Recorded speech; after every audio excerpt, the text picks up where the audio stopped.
Hey guys, welcome to the Field of 68 YouTube channel. If you like what you see here, hit that subscribe button and you'll get more college basketball content just like this.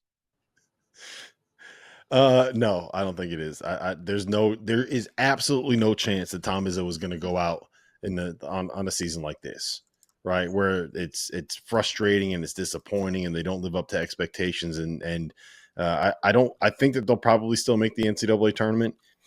Doesn't seem like that's necessarily a guarantee at this point. And if Tom freaking Izzo is not going out in the NIT, he is not going out in a year where they underwhelm what their expectations are coming into the season. That ain't happening, right? He's going to have a year where he does something good, where he wins the Big Ten, where he makes a Final Four, where they win the Big Ten tournament. He's going out on top somehow. He ain't going out like this. It's Tom Izzo we're talking about. That's not happening. I Sweeney, are think you the only going thing to I would allow him to say, come back?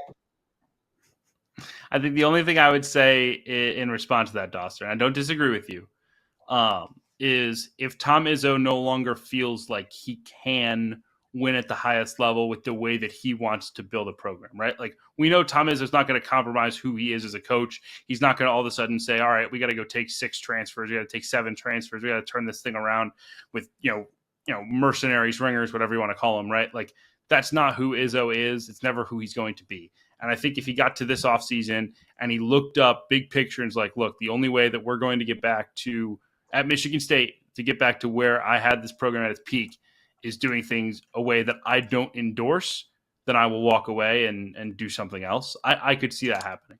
That being said, I do think that I think he's got longer than this year in him. I think he's got 1 or 2 more years at minimum before he maybe comes to that realization. But I do think that the game changing is not something that necessarily Izzo appreciates or wants, and I wouldn't blame him if he just wanted to walk away and not have to deal with that anymore. Look, I get it and I get what you're saying, and I totally sympathize with the idea of a guy that has been doing something one way for 25 years at the highest level that has to all of a sudden find a way to do it differently because these rules have changed kind of underneath his feet. At the same time, if you want to be able to win now, you have to go out and you have to be able to recruit some of these transfers that will be eligible immediately. Like freshmen just aren't going to do it right now unless you are going to have the in today's day and age, in today's game, what Kentucky is doing is not the norm, right? Starting with playing with all of these freshmen and being able to develop kids, that's something you can still do within your program. UConn is doing it right now, right? They have freshmen that are not really playing all that many minutes, and Jalen Stewart and Solo Ball and Yusuf Sangara and then Jaden Ross and some of these other guys. And they have guys that have been in their program for 2, 3, 4 years, right? The reason why they won the national title last year is because Andre Jackson was there for 3 seasons and developed. Adama Sanogo was there for 3 seasons and developed. You built a culture. You can still do it, but you have to supplement what you're doing by going out in the portal and getting some older guys, right? You shouldn't be relying on bringing in a bunch of freshmen to fill the holes in your roster. You should be going out and doing some of that with transfers that still check all the boxes of the kind of human being that you want to bring in, right? It's still very much doable.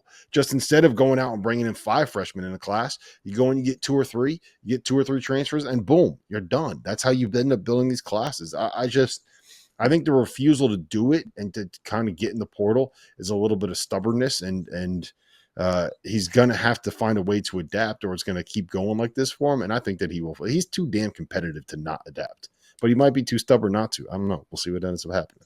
Thank you for watching the Field of 68. If you've enjoyed what you've seen here, hit that like button, share this link with your friends, or check out the description for some other places that you can consume Field 68 content.